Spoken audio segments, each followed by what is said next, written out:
Hi, my name is Kimberly, and I am a 35-year-old operations manager at a prominent bank in the city. From my corner office on the 25th floor, I have a panoramic view of the bustling streets and soaring skyscrapers that make up our vibrant downtown. It's early morning, the sun just peeking over the horizon, casting a golden glow that bathes my desk in warm light.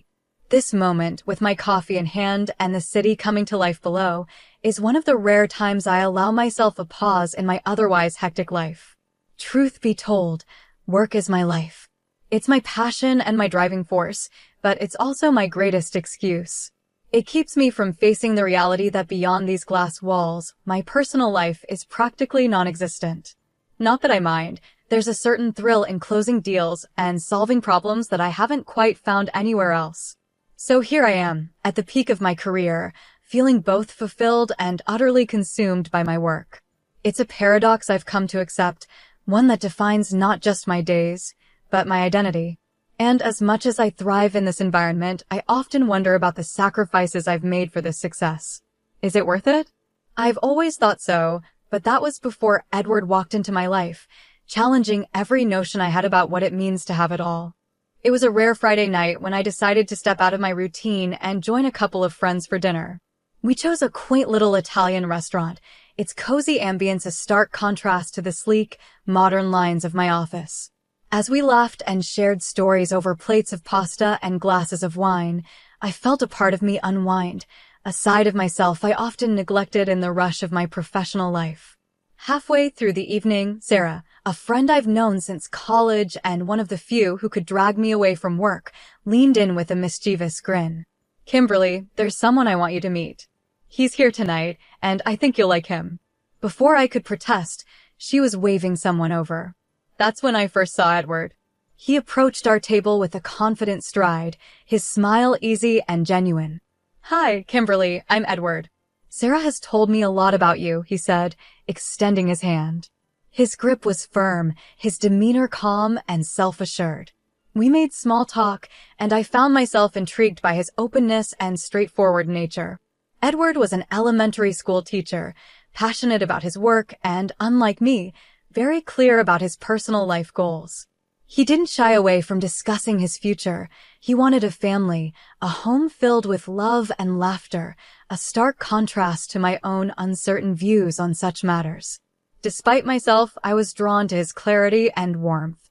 "I'm not really looking for anything serious," I admitted as our conversation deepened. "My job doesn't leave much room for anything else." "I understand that," Edward replied, his eyes never leaving mine. "But I believe in making room for the important things or people if they come along. And I'm patient. I know what I want, and I'm willing to wait for the right moment." As the evening wound down and we all said our goodbyes, Edward asked if he could see me again. Something in his earnest gaze made me hesitate, a flutter of anticipation stirring in my chest. Against my better judgment, fueled perhaps by the wine or his unwavering sincerity, I found myself agreeing. That night, as I lay in bed staring at the ceiling, my mind raced. Edward was everything I typically avoided: commitment, clear domestic aspirations, a life mapped out towards a family. And yet, there was a part of me, perhaps a part I'd long ignored, that wondered what it might be like to explore a path so different from my own. Little did I know, agreeing to see Edward again would be the first step toward a journey that would challenge every preconceived notion I held dear, a journey that would teach me more about myself than I could have ever imagined. Over the next few months, my relationship with Edward evolved in ways I hadn't anticipated. Our dates became a regular part of my schedule, a welcome deviation from my endless cycle of meetings and reports. Edward had a way of making everything feel simple, a contrast to the complexities of my career. He would take me to quiet parks, art galleries, and sometimes we'd just walk the city streets, talking about everything and nothing. As our third year together approached, Edward's intentions remained clear. His commitment was not just in words, but in actions, whether it was his careful attention during my stressful days or his consistent effort to meet me halfway in everything. Yet, his life certainty clashed with my career-driven uncertainties. I admired his dedication to his teaching and his dreams of family, but I couldn't shake off the fear that embracing this part of life with Edward meant sacrificing the career I had worked so hard to build. One evening, as we watched the sunset from the deck of his apartment, Edward brought up the topic of marriage again. "Kimberly, I know this isn't easy for you," he began, his voice gentle. "I love you, and while I hope for a future with you, I don't want to push you into a decision that doesn't feel right." His sincerity struck a chord in me. Here was a man who truly understood me, who was willing to accommodate the complexities of my life without forcing his expectations on me. It was then I realized that my fears of losing my identity to marriage were unfounded with someone like Edward. He wasn't asking me to give up my dreams. He was asking to be a part of them. Taking a deep breath, I made a decision that would change my life. "Yes," I said, the word feeling both terrifying and exhilarating. "Yes, I will marry you." His face lit up with a smile that warmed my heart, and in that moment, I felt a shift in our relationship. We were no longer just two people in love. We were partners, stepping into a future together. Our wedding was a beautiful, albeit simple, affair. It was a blend of our personalities, understated yet elegant, much like how we approached our life together. However, the initial bliss of marriage began to fade as we settled into our routines. Edward, who had once shared the household responsibilities, slowly began to retreat from them. At first, it was subtle, a forgotten chore here, a neglected duty there. But soon, it became apparent that the egalitarian partnership I had envisioned was slipping away. Edward's once encouraging support of my career began to wane as well. He grew resentful of the time my job demanded, and his once endearing patience turned into quiet frustration. Our discussions about sharing responsibilities led to arguments, with Edward asserting that his job was just as taxing and that I should take on more at home. As months turned into a year, I found myself bearing the brunt of not only my job's demands, but also our homes. The partnership I had so cherished seemed to be unbalancing, tilting towards expectations I had feared but hoped would never materialize. This growing disparity laid the groundwork for deeper issues that neither of us had anticipated, issues that would challenge the very foundation of our marriage. As our first anniversary approached, the dynamic in our marriage had shifted palpably. The early days of shared laughter and mutual support seemed like distant memories, replaced now by a tension that threaded through our daily interactions. Edward's transformation was gradual but undeniable. The man who once preached about partnership and shared responsibilities had slowly receded into a role that left me carrying the bulk of our mutual burdens. One evening, as I prepared dinner after a long day at work, Edward sat at the kitchen table, scrolling through his phone. I had hoped we could use this time to reconnect, to perhaps reminisce about our first year together and rekindle some of the joy we had lost.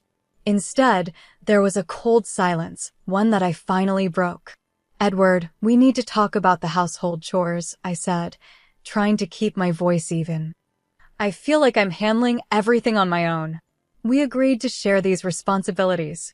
Edward looked up, his expression one of annoyance. "Kim, you know how stressful my job is. Kids need constant attention, and it's draining. I think it's only fair that you handle things at home since your job is more flexible." I was stunned.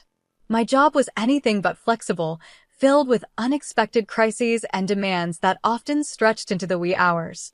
I realized then that Edward's perception of my career, and perhaps of me, had changed, or maybe he had never understood at all. The situation deteriorated further when I discovered that Edward had started giving his entire salary to his parents. "They need it more than we do," he said when I confronted him about our finances. "It's my duty to support them."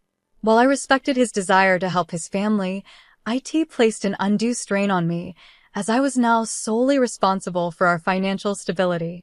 The weight of our mortgage, bills, and daily expenses rested on my shoulders alone. The strain reached a breaking point when Edward made a unilateral decision that threatened to unravel everything I had worked for. He had agreed to lend a significant amount of our savings to his brother, William, to help start a new business venture, a decision made without my knowledge or consent. I learned about it one evening when I overheard Edward discussing the details on the phone. I felt a mix of betrayal and disbelief. Why would you commit our savings to something so risky without even talking to me first? I demanded after he had ended the call. Edward's response was defensive. "It's a great opportunity for William, and I want to support him. Why can't you just trust my judgment?" This was not the partnership I had envisioned on our wedding day. It was clear that Edward's priorities had shifted dramatically, focusing more on his own family's needs than on our mutual well-being. The man I had married, who had once spoken so earnestly about our future together, now seemed like a stranger, making decisions that affected both of us with no regard for my input. As I lay in bed that night, the distance between us more profound than the physical space, I realized that something had to change. I could not live in the shadows of unmet expectations and broken promises. I needed to reclaim my independence, my voice, and the respect that I deserved in our marriage. The path forward was daunting, but necessary. I had to confront the reality of our faltering relationship and decide how much of myself I was willing to sacrifice for a marriage that was drifting farther from what I had believed it would be. The tension in our home grew palpable, a constant undercurrent to our daily lives. I began to feel more like a caretaker than a partner, handling our finances, home, and the emotional labor of keeping our relationship from crumbling. It became increasingly clear that Edward's commitment to his family's needs was overshadowing our own needs as a couple. One chilly evening, as I was sorting through our financial statements, I stumbled upon transactions that confirmed my worst fears. Not only had Edward committed a substantial portion of our savings to his brother's business venture, but he had also planned further investments without any discussion with me. My heart raced as the implications of his decision sank in decisions that could jeopardize our financial future. The following weekend, I confronted Edward. I needed him to understand the gravity of his actions and how betrayed I felt. "Edward, we need to talk about your financial decisions involving your brother," I began, my voice steady despite the turmoil inside. Edward's reaction was dismissive. "Kimberly, I'm supporting my brother because family supports each other. We can make more money, but family is forever."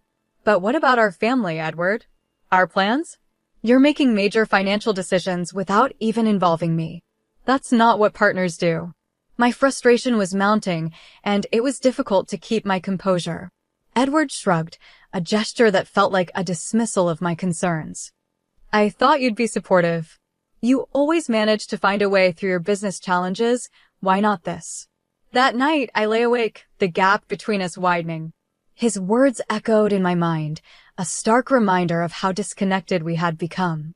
It wasn't just about the money. It was about respect, trust, and partnership, all of which were eroding away under the weight of unspoken grievances and unilateral decisions. The realization hit me hard. I was losing myself, my values, and my independence to a marriage that was fundamentally unbalanced. The love and respect I once had for Edward were waning, replaced by resentment and disillusionment. Determined to reclaim my life, I reached out to a lawyer the next day. The decision to file for divorce was agonizing, but necessary. Edward's reaction was a mix of anger and disbelief. He couldn't understand why I wouldn't support his decisions or stand by his side as he had expected. As the divorce proceedings began, I felt a mixture of relief and sorrow.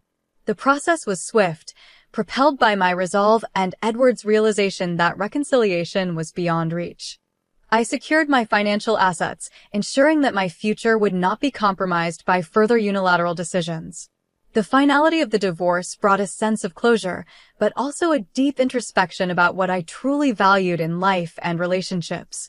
I moved into a new apartment, a space that I could call my own, free from the shadows of a marriage that had taught me more about myself than I had ever anticipated. In the quiet of my new beginning, I realized the importance of balance, not just in work, but in love, respect, and partnership. I was ready to rebuild, to find harmony in both my personal and professional life, and to approach future relationships with a newfound clarity and self-respect.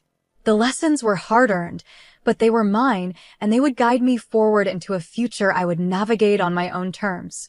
Settling into my new apartment, I was surrounded by boxes yet to be unpacked, but within these walls, I felt a sense of peace that had been missing for too long.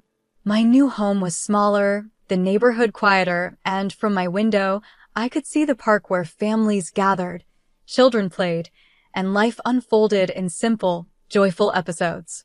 It was a fresh canvas, and I was ready to paint my new beginning with strokes of independence and self-discovery. As I sipped my morning coffee, the warmth of the mug in my hands felt like a gentle reminder of my newfound autonomy. The divorce, although painful, had been swift, a testament to my decisive action once I had made up my mind. Edward had tried to reach out, a few emails, several calls, apologies mingled with pleas for another chance. But something within me had shifted irrevocably. I needed to protect the peace I had fought so hard to regain. The lessons from my marriage were still fresh, often wandering through my thoughts like uninvited guests. I pondered over what I had sacrificed and what I had gained. The career I loved had once been a refuge, but it had also been a barrier, shielding me from facing the truths about my personal life. Now, it was time to find a balance, to ensure that my work did not consume me, nor define me entirely. Re-engaging with my career, I approached my responsibilities with a renewed vigor and a clearer boundary between my professional and personal life. My colleagues noticed the change. "Kimberly seems different, more grounded," they would whisper. And they were right. I was more present, more involved in the moments that mattered, both at work and outside of it. In this new chapter, I also rediscovered passions I had neglected, reading for pleasure, exploring photography, and even joining a local pottery class. Each activity was a step toward rediscovering who I was outside the confines of my previous identity as a wife and a high-powered manager. One crisp Saturday morning, as I strolled through the park, camera in hand, capturing the laughter of children and the serene landscapes, I realized how much I had missed these simple pleasures. It was during these moments of quiet reflection that I truly came to terms with my past and embraced my future. Months turned into a year, and as I built my new life, I also built new relationships, friendships that were rooted in mutual respect and shared interests. I was cautious, of course, about romantic involvement. The scars from my marriage were still healing, and I knew that trusting someone new would take time. Yet, life has a funny way of surprising you when you least expect it. At a local art exhibit, I met Thomas, a fellow photography enthusiast. His gentle demeanor and insightful conversation sparked something within me that I thought had long since faded. We started as friends, two souls appreciating art and life's simpler joys, but as our friendship deepened, so did our connection. Standing in my living room, surrounded by photographs I had taken and pottery I had molded, I felt a profound sense of accomplishment. I had created a life that was truly my own, filled with work I loved and people who brought joy into my daily existence. Looking forward, I was open to possibilities, to love, and to a future where my happiness was no longer tethered to someone else's decisions. Reflecting on my journey, I realized that the price of commitment wasn't just about what you give to others, but also what you owe to yourself. It was a lesson hard learned, but worth every moment of struggle. As I set my camera down and looked out at the setting sun, I knew I was exactly where I needed to be, ready to embrace whatever came next on my own terms.